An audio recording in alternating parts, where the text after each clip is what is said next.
And it's been hard for me to find that foundation again of what keeps me going and what is the next step. I will not stop what I'm doing.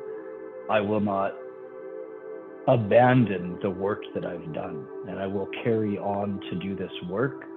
But what is the purpose of this?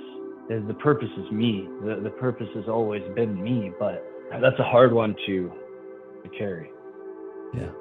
Well, the purpose we actually do it for isn't. our family. We do it for our kids. We do it for. Yeah. We have external reasons as well why we do things, right? And for me, it's me and only me right now. Yeah. That's your problem. You're not able to create a mental image, a visualization of how this will pay off in the future. Brother, what do you think the likelihood is that you as a 40-year-old man is never going to meet another woman in your life? Oh, it's very low, bro. Yeah. Yeah, extremely low. The fact that, right, a handsome, good-looking guy like you who's got his stuff together is never going to meet another woman in his life. He's never going to come in contact with another woman who's going to find him attractive or that he wants to date, right? Very low, extremely low. I think for you, you got caught up in a pretty common trap that a lot of us do, and you got caught up in the instant gratification. And I think for you, your why, your reason, your motivation intrinsically, I think you've lost sight of it. And I think you potentially used some external metric like a relationship, a woman, another person coming in or being a part of your life as a measuring stick to define how well you did and how successful you actually were in this. And you know what that really comes down to at the end of the day?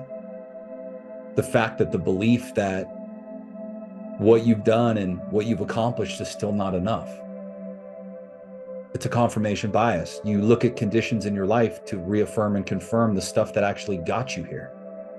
That you're not good enough, or that it's not enough, or that you didn't achieve something, or you didn't do well enough, or you didn't do enough.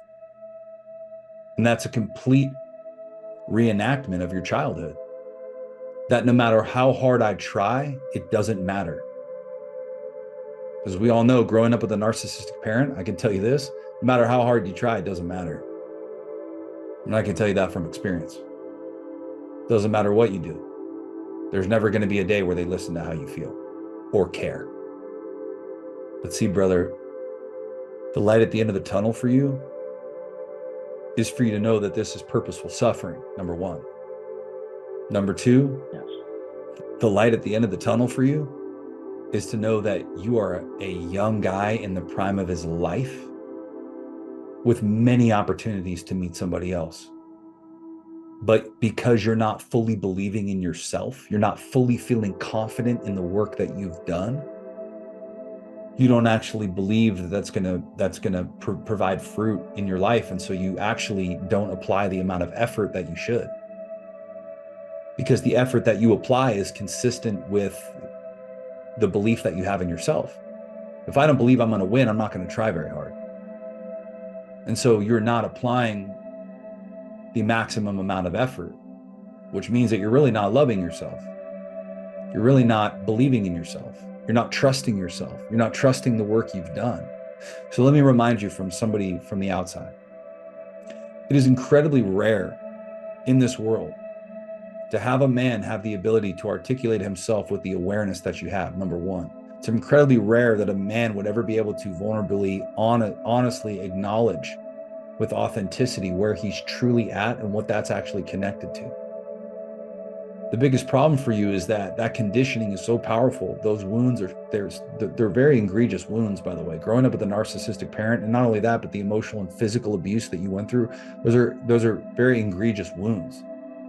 And they show up heavily, and they'll continue to show up. Listen to me, brother. Those things will continue to show up in your life. It's a daily fight. But let me tell you this. You don't need a woman or a family to come into your life for you to recognize how amazing it is that you've done this work.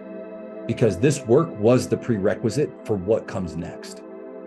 And I'm not like talking to you while you're on your deathbed right now. I'm not talking to you while you got diagnosed with stage 4 cancer. I'm not talking to you that. I'm talking to you in a state of health and wellness in your life. I'm talking to you at the prime of your life. I'm talking to you in a state where you're more mentally, emotionally, and physically prepared for what's about to come down, right, the pipe for you right now than ever before.